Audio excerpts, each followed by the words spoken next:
The initial crew that went up were basically on force. Subsequently, some ropes were tied along the trees to assist the subsequent crews to go up. By night, torches, lights is a definite to have.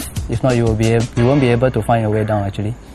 Just up the bend on top there, are actually thick branches that grow across the path that we actually created.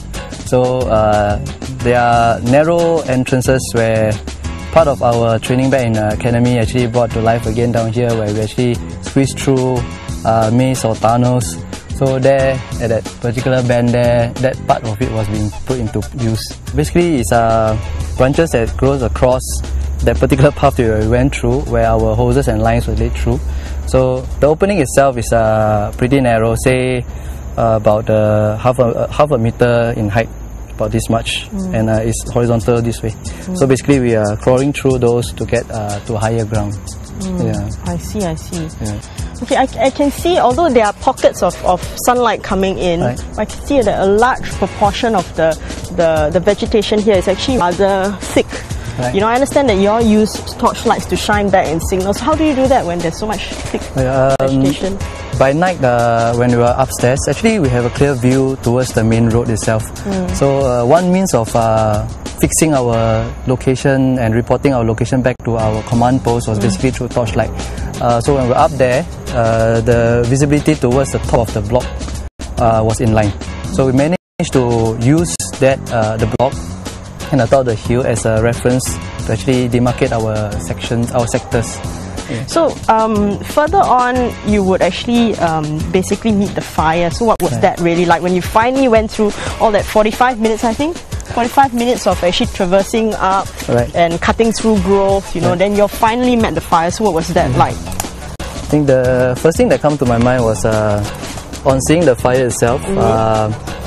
There was a large spot of fire, a large spot of land on fire. Basically, primary forest type of undergrowth vegetation. At that point of time, we had canvas bitter, and canvas bitter itself will not be sufficient. So therefore, water is a must.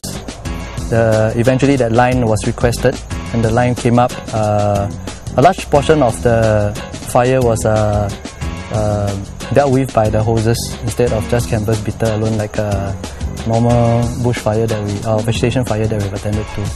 Oh, but why couldn't you bring up the water at the first go? Can you explain a little bit about that? Okay, I think for that, we need to really find a convenient path up, because laying the hose is no easy task, especially when it's upslope.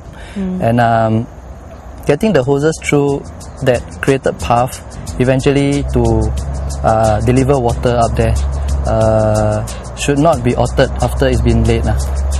So we will try to ensure that the first path is correct.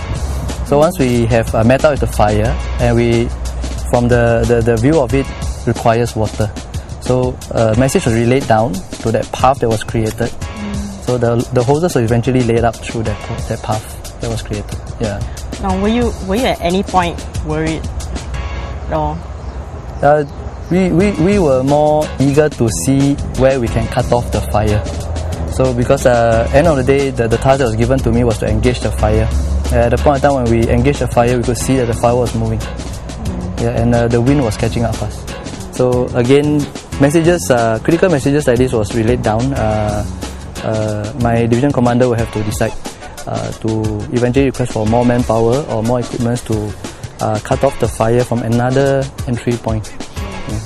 Okay, so what happened when you greeted the fire? It was out pretty quickly, right? Right. The fire was put under control within 30 to 45 minutes, but there's much more to do. Basically, this is still like a primary vegetation. A lot of undergrowth has collapsed during the fire. Because of that, there are a lot of deep-seated fire where firefighters have to flip over logs in order to get all the deep-seated fire. I think one of the example is like logs like this. Logs like this where fire is still burning on the underside of the log, where you have to be flipped over to put it out totally.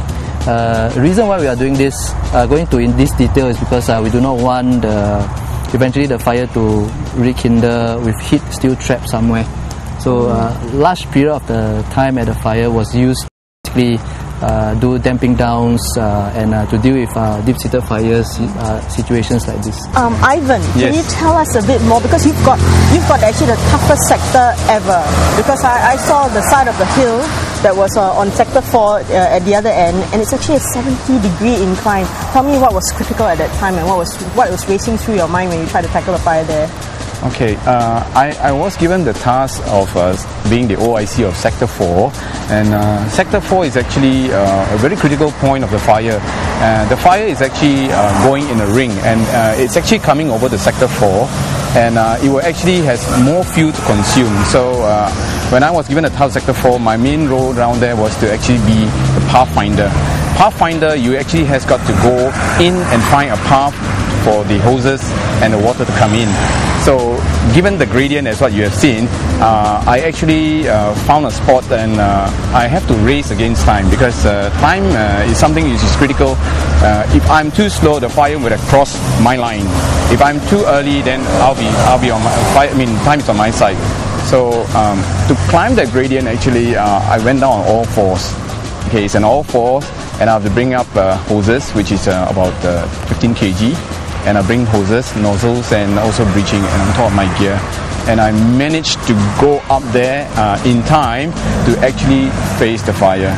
And it was right there in front of us. And initially, what I did was I set up two jets to actually do a fire break.